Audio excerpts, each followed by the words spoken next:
So I really did not want to open this video up with a Malibu's Most Wanted joke. I really didn't. What's good? How you day going? Morning, evening, night, whenever you're watching this video. Ah, gosh, it's so impossible. Look, if you have not seen that movie, look, I don't know if you into like street shit, like hood movies. Like I'm talking about like legit raw, hella hood. If you're into that, watch that movie. When I say sick, dog, you gonna see some sick shit. Like I was like, I did not know it go down in the boo like that, dog. When I say, look, legit, you hear I'm whispering, like no cap. If you have not seen it, go ahead and watch it. And again, you may not be into like real hood-ish, but I'm gonna say this shit is raw. Like nothing is edited. You like, dog, I can't believe this. But yo, either way it go, man. I really didn't want to open the video up talking about Malibu's Most Wanted, because I was like, I already know everybody already saw the movie. But yo, if you want to check out the original video, link will be in the description below. But let's go. I done threw my head off like Michael Jackson. On June 21st, 2018, an experienced outdoorsman packed up his two young kids and they headed out to this beautiful park in Southern California for a fun-filled summer weekend of hiking, camping, and adventure. Little did they know there was an evil presence lurking in that park. But before we get into that story, if you're a fan of the strange, dark, and mysterious, we've been getting so many park stories lately. This is crazy. Story format, then you've come to the right place, because that's all we do, and we upload once a week. So, if that's of interest to you, when the like button is at work, release a horde of angry emus into their house. Also, please subscribe to our channel and turn on all notifications so you don't miss any of our weekly uploads. Okay, let's get into today's story. I didn't zoom my camera in. 1 second. Today's story.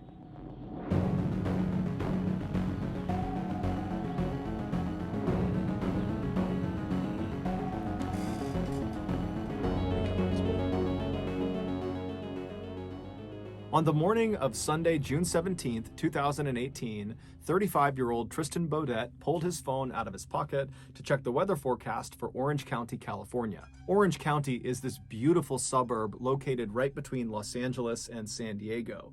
And this beautiful suburb is where Tristan and his wife, 36-year-old Erica Wu, and their two young daughters, aged 2 and 4, called home. And on this day, which was Father's Day, Tristan had gotten up early to check the weather to make sure it was going to be clear that day, because he really wanted to take his family out for a fun beach day to celebrate Father's his Day holiday. too, man. And he was in luck, because when his app loaded, it showed that Orange County was going to be beautiful and clear all day.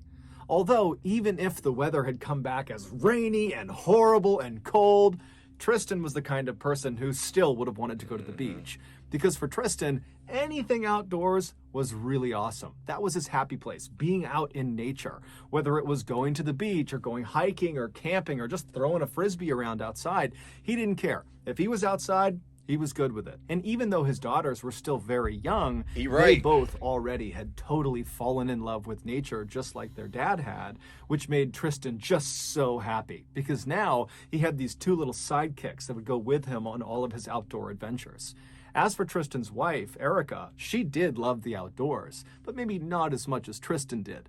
But that was okay with Tristan, because all he would do is make little adjustments to his adventures to make it more bearable for Erica. Like whenever they went camping, Tristan would totally rough it in a tent right on the ground. Such a damn storyteller, dude. Like the smile on his face, the way he's making you fall in love with this person, man. I know it's about to be some effed up ish, huh? Damn, man. And the crazy part is, just speaking in general though, it's really scary when you get the ones like this where it's like, yo, let me tell you about how amazing this person was, and then they be the one who commit whatever goes down. Not saying that's for this case, because I don't know what's going on, but it exists. And I was like, yo, that's scary as hell to think about too. Because right now, I'm already feeling bad for dude. I don't even know what's about to go on. And I'm already like, damn, sound like a dope ass father. Fuck. All he would do is make little adjustments to his adventures to make it more bearable for Erica. Like whenever they went camping, Tristan would totally rough it in a tent right on the ground, but he would bring along a big full-size blow-up mattress for his wife. And this was something that Erica just adored about Tristan. Not that he literally waited on her hand and foot, but rather that Tristan just kind of went with the flow. If his wife wanted a blow-up mattress, that was fine. You know, it didn't matter to him. That was just who he was. He didn't judge people. He was at peace with the world. Oh, stop, Mrballen. Come on, that was just who he was. He didn't judge people. He was at peace with the world. And in fact, it was that character trait that had originally originally attracted Erica to Tristan. Erica had met Tristan back in high school when some mutual friends had set them up.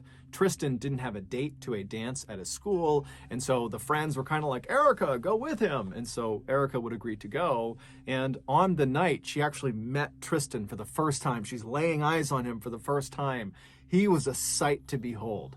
The summer prior, he had sprouted up like 4 inches or so. So he's super tall, but his body hadn't quite filled out yet. So he's super lanky looking. I know. And he was totally overdressed for this dance. He had on this full tuxedo, and he was not remotely self-conscious. He was only psyched to have a date to this dance.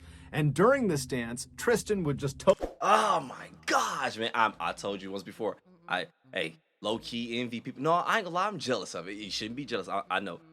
When I bump into people like that, when I meet people like that, where it's like, yo, this material-ish means nothing. Like, yo, just living and loving life. That shit is beautiful. Because I try so hard to not give a fuck what people think. I try so hard. But it's hard. I'm not gonna lie to you, dude. Look, we're not gonna start talking because we're only 3 minutes into the video. 4 minutes technically, but I'm on cheese like I'm about to meet Dawn for the date. Like, how you do? Stop playing. Full tuxedo. And he was not remotely self-conscious. He was only psyched to have a date to this dance. And during this dance, Tristan would just totally rock that tuxedo in all of his gangly glory, as if this tuxedo was made for him. And he would really try hard to make sure that Erica had a good time with him, and she totally did. And so after this dance was over, the pair was inseparable. Erica would go on to study at Stanford and would become an OBGYN doctor. As for Tristan, he would become this wildly successful, widely published scientist with a patent related to vaccine delivery. However, in typical Tristan fashion, he didn't care at all about his resume. It didn't matter that it was completely stacked. I mean, on paper, this guy was just unbelievable. But Tristan never changed his personality. He never changed anything about himself. In fact, his scientist colleagues, who adored him, they used to think it was hysterical that this brilliant chemist who was on the cutting edge of various cancer treatments and all this crazy research, that guy was actually this big mellow type person who wandered around the lab and started most I don't know. They used to think it was hysterical that this brilliant chemist who was on the cutting edge of various cancer treatments and all this crazy research, that guy was actually this big mellow type person who wandered around the lab and started most of his sentences with, "Dude." By early afternoon on that Father's Day in 2018, Erica and Tristan and their 2 little girls had made their way to a local beach, and Erica had found herself sitting in a beach chair reading a book, and Tristan and the girls had set up a sunshade right down where the water broke, and they were digging in the sand.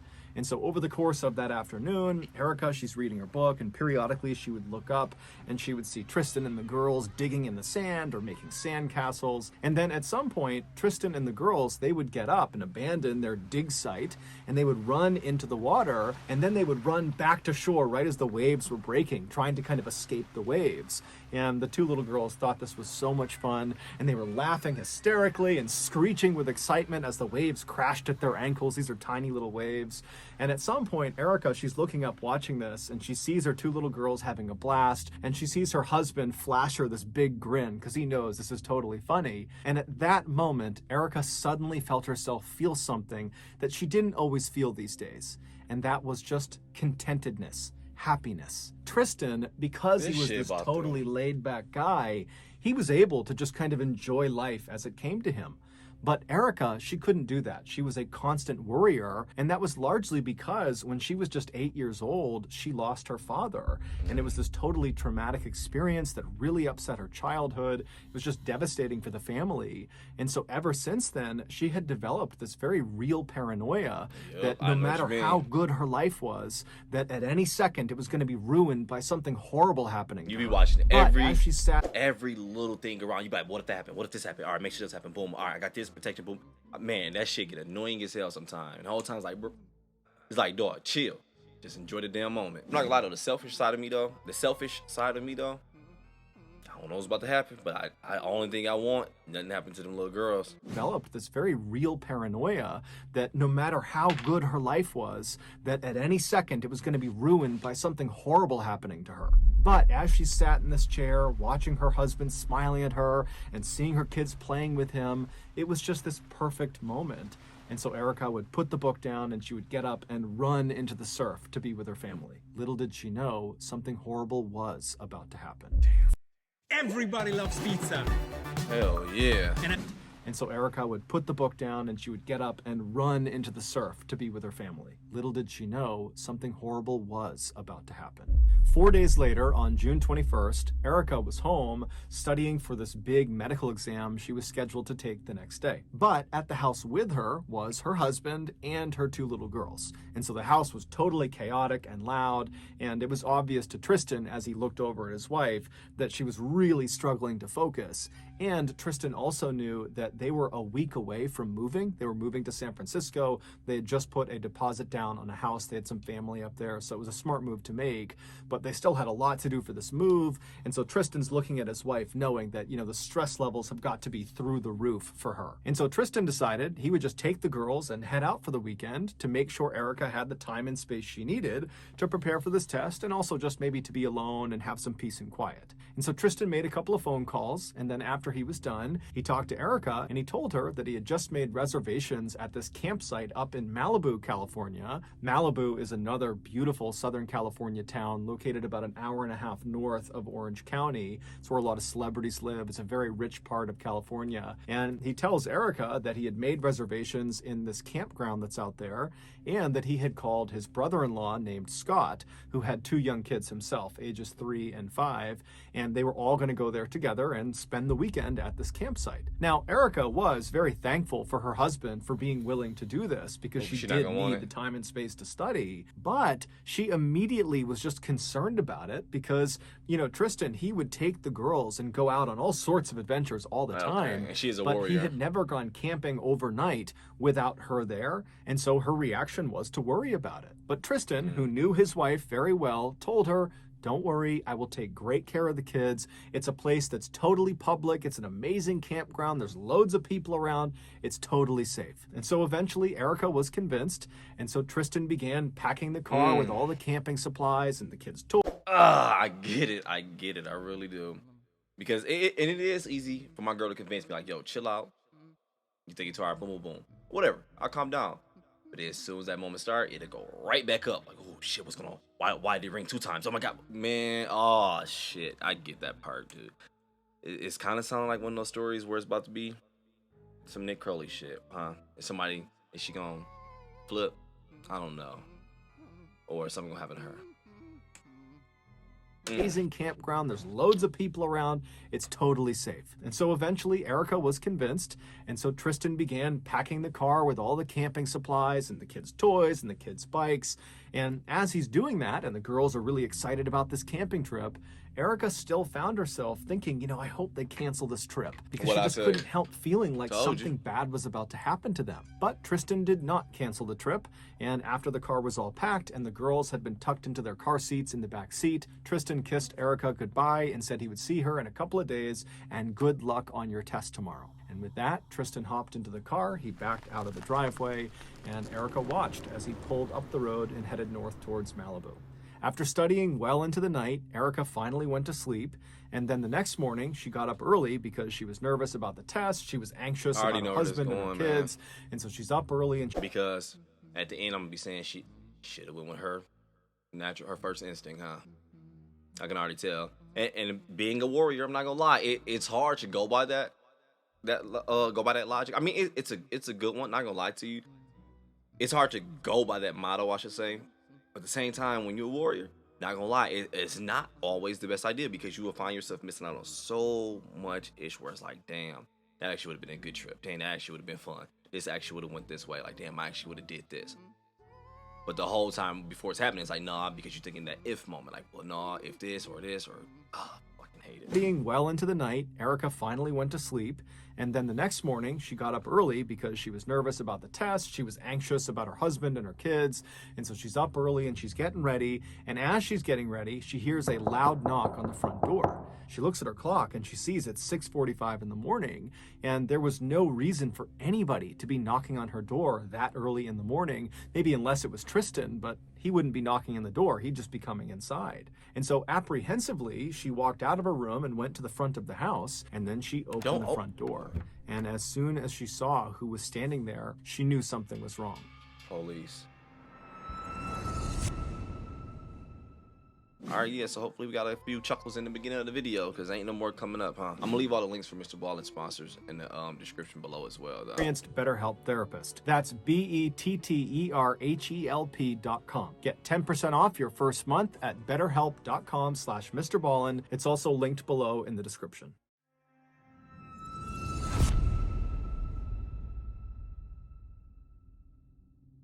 Erica would later reflect on this moment when she opened the door, and even though it didn't make sense and it was irrational, she would sometimes think to herself, what if I had just never opened the door? Would this nightmare have really happened? But Erica did open the door, and standing out there was her sister-in-law, Priscilla, who was there unannounced. She lived an hour and a half away, and she looked very frazzled and upset, and she would give Erica absolutely heartbreaking news. News that was so earth-shattering that Erica literally couldn't comprehend it. Like, this cannot be true. There literally has to be a mistake. But there was no mistake. Erica would not take her medical exam that day. Instead, she would hop into the car with Priscilla, and they would drive to Malibu. The day before, Tristan and his two little girls, after driving for about an hour and a half, arrived in Malibu at the entrance to the Malibu Creek State Park. Now, when most people think of Malibu, they just think of the beautiful properties lining the beach. They think of celebrities and rich people and exclusivity. And that's all true. But what a lot of people don't know about Malibu is that just outside of the kind of main Malibu area is this totally wild area, this very rugged terrain, all these canyons, all these heavily forested areas. It all kind of butts up against the outside of Malibu. And in this totally rugged area is where the Malibu Creek State Park is. So Tristan and Scott, they arrive at the gates of this park that leads into this wilderness, and they check in with the park rangers up front, and they are directed to their respective campsites that they had reserved. They had reserved two sites right next to each other. And all a campsite is usually is just a square little plot of land with nothing in it, and it's a place where you put your tent on, and sometimes there's a fire pit inside of it. It's really sparse. And so Tristan and Scott, they thank the park ranger, they drive all the way across the campgrounds, they get to their designated spots, and right away Tristan's like, these are just not very good campsites. They were located right near the porta potties, so it kind of smelled bad, and there was lots of foot traffic right in front of their sites, and their site was kind of at a tilt too, so just overall it was not ideal. And so Tristan said this to Scott, and Scott decided he would just go talk to the park rangers again and see if they could change their campsites. And so he went to the front, talks to the park ranger, and they say, no problem, there's actually two open campsites on the other side of the park. I think I see the butterfly effect coming into work here. I think I see where this is about to go. Oh shit. I don't know though. Say, no problem, there's actually two open campsites on the other side of the park. We'll just swap your reservation. And so Tristan and Scott and the kids, they make their way to these other two campsites, and these are perfect. They're kind of tucked up at the base of this huge canyon. There are no porta potties nearby, so no foot traffic. It's very private, and the land was totally flat. And so the men are totally happy with this, and they start getting their stuff out of their vehicles and setting up their tents, and the kids are running around playing and riding their little bikes around. And then after their campsites were mostly set up, Scott and Tristan made a fire in the fire pit that was located roughly between where the two tents had been set up. And so Scott was sleeping with his two sons in his tent, and Tristan would be sleeping with his two girls in his tent. And so they get this big fire going, and then all the kids and the adults, they sit around the fire, and they start roasting hot dogs and making s'mores, which is marshmallow chocolate and graham cracker, and the dads are telling funny jokes and spooky stories too. And before long, the kids are just totally exhausted, and so Scott and Tristan both take their kids and put them to bed inside of their tents. And then after the kids are tucked in, the two men come back to the fire, and Tristan, who had packed pre-made cocktails. He pulls those out and he shares one with Scott. And then the two men just enjoyed each other's company, you know, sat around the campfire, chatted for a while. It was mostly Tristan talking about his upcoming move to San Francisco, but Scott was happy to just listen. And then at some point, the two men were just totally exhausted, and they decided it was time for them to go to bed. And so they put out the fire. Scott would hug Tristan and tell him that he loved him, and then the two men would leave the campfire and go to their respective tents. As Scott climbed into his tent with his two sons, he turned and looked out the open flap of his tent across the fire pit towards Tristan's tent, and he saw Tristan climb into the tent with his girls. And so after he sees Tristan get into his tent, Scott zips up his own tent and he lies down, and within 10 or 15 minutes, Tristan climb into the tent with his girls. And so after he sees Tristan get into his tent, Scott zips up his own tent and he lies down, and within 10 or 15 minutes, Scott is fast asleep. Just before sunrise the next day, so around 4:45 a.m., Scott suddenly woke up. He thought he heard a loud sound, but he couldn't place the sound. And so he's just laying there. It's still dark outside. And as he's kind of getting his bearings, he realizes one of Tristan's daughters is crying in her tent. Now, this was not cause for alarm necessarily, because Scott just thought, you know, whatever she was upset about, Tristan would certainly calm her down any minute and she'd be okay. But as Scott was laying there with his two sons sleeping right next to him, Tristan's daughter just continued to cry. Now, Tristan was a famously heavy sleeper, and so Scott was thinking, okay, you know, he just must not be awake, and so that's why he's not able to comfort his daughter. And so Scott would carefully get up, he'd unzip his tent, you know, he'd be careful not to step on his sons. He went outside, and outside it's cold, it's dark, he cannot see inside of Tristan's tent. There's no windows on it. And so he just walks over, and by the time he gets to the tent, he can hear clear as day Tristan's daughter is still crying. And so Scott kind of loudly but still whispering says, "Hey, Tristan, wake up." But Tristan doesn't wake up. And so with Tristan's daughter still crying right on the other side of the nylon of this tent, Scott decides to just open the tent up and look inside. And so he walks around to the front of the tent, he unzips the tent, and he looks inside. Now, it's too dark, he can't really tell what he's looking at, but even with the minimal light, he could tell that Tristan was clearly still sleeping right in the middle of the tent, and positioned on either side of him was his 2-year-old daughter and his 4-year-old daughter, and from the looks of it, the 2-year-old was crying, and the 4-year-old, who was also whimpering, was doing her best to comfort the 2-year-old. And so Scott's looking in, wondering what's going on, when the two little girls, they turn and look up at Scott, and when they see him, they just start saying, "Wet, wet, wet." Now, Scott doesn't know what they're talking about. He's starting to get a little bit flustered because he thinks something's wrong, and so he reaches in and just starts shaking Tristan, saying, "Hey, wake up!" But as soon as he did that, he could tell Tristan's not sleeping. Tristan is dead, and his two little girls are sitting in a pool of his blood. Right before Scott had woken up, someone who was standing near the campsite had fired a gun several times, and one of their bullets went into Tristan's tent and struck him right in the head as he slept next to his daughters. Roughly 2 hours after Tristan was killed, Priscilla showed up on Tristan's doorstep to tell his wife, Erica, what happened, that her little girls were about to grow up without... So was it like, oh shit, was it like a random shooting or intentional?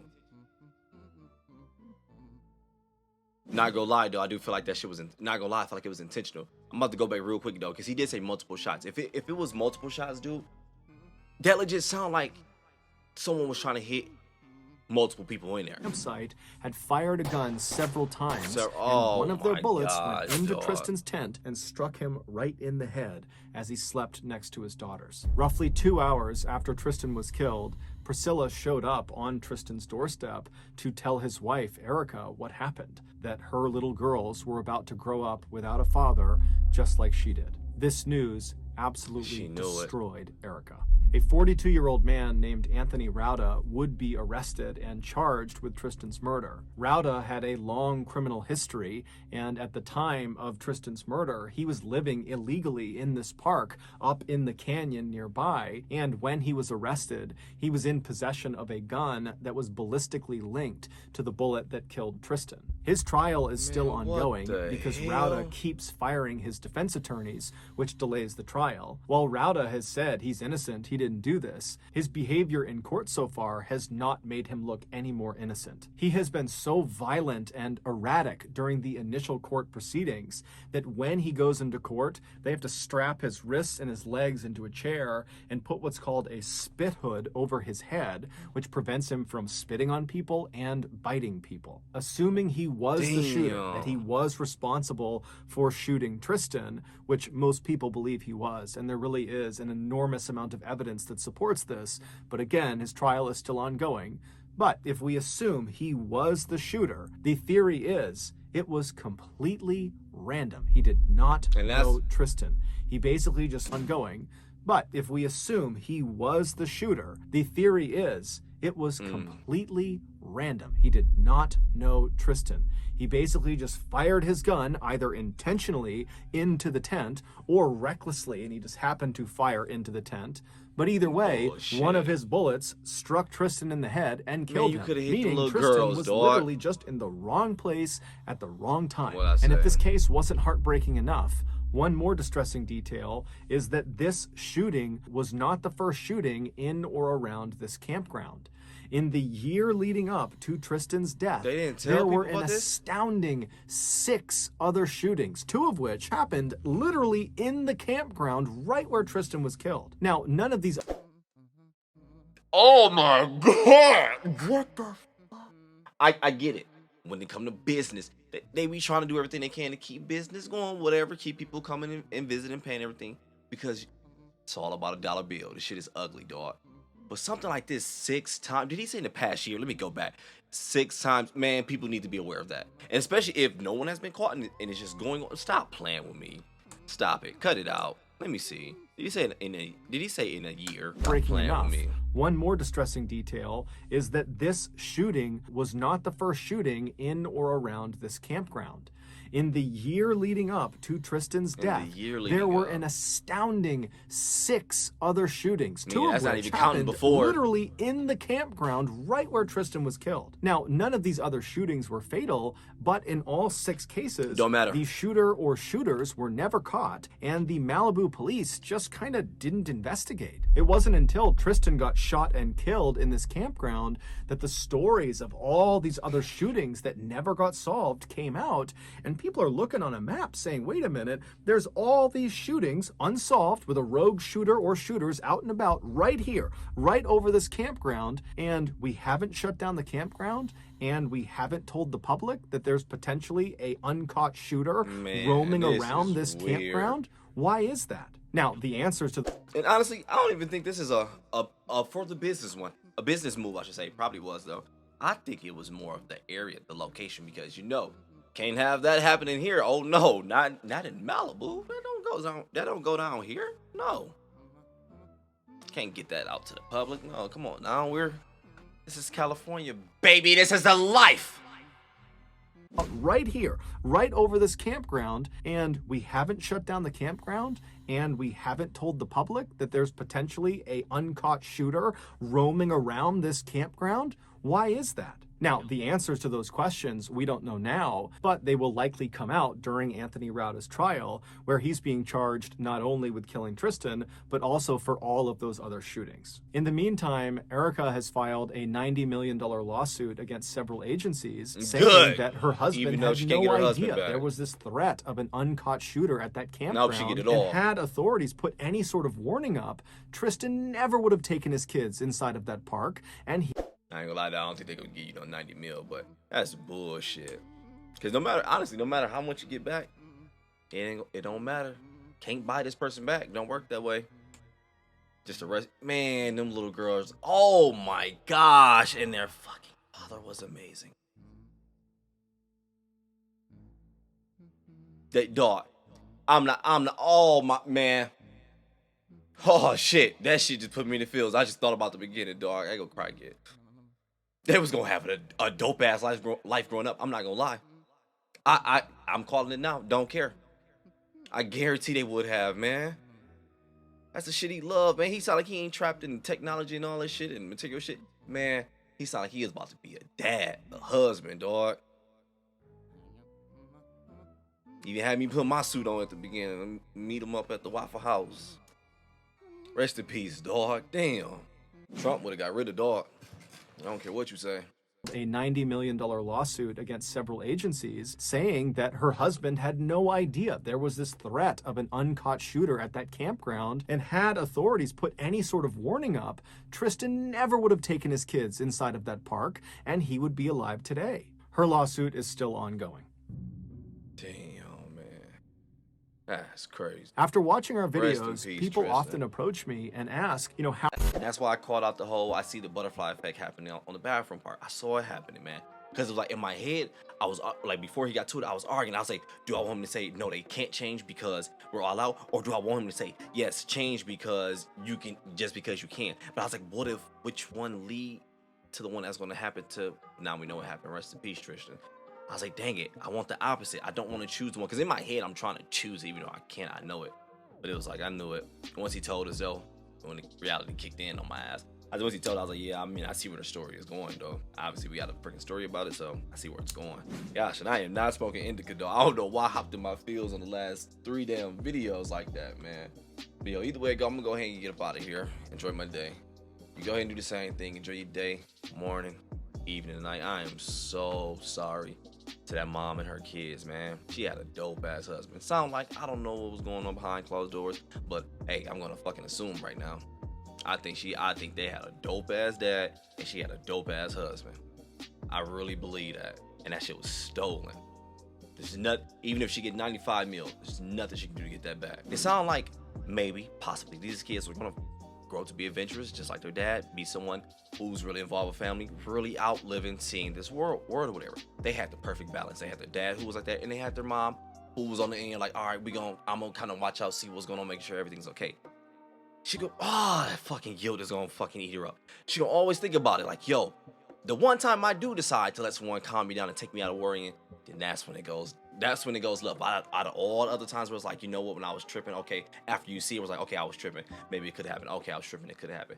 That's gonna always come back, which I hope don't go in the direction of, which possibly can go in the direction of really becoming strict on those little girls. It was like, nope, none of my work, because now, and honestly, I can't blame her. Her worrying is gonna go up 100 times now. Stop playing. This is weird, man. You get so tired of people in this world, dog. Last thing, and we gonna wrap it up because I'm quite sure it showed on my face and in my emotions. The selfish side of me, legit, just like only thing I'm saying is it's definitely rest in peace. It's rest in peace to Tristan. The selfish side of me is saying, oh, I'm so glad nothing happened to those kids, though. But either way, I'm gonna go ahead and get up out of here. Enjoy my day. You do the same thing. Enjoy your day, morning, evening, night, whenever you're watching this. But I'm out.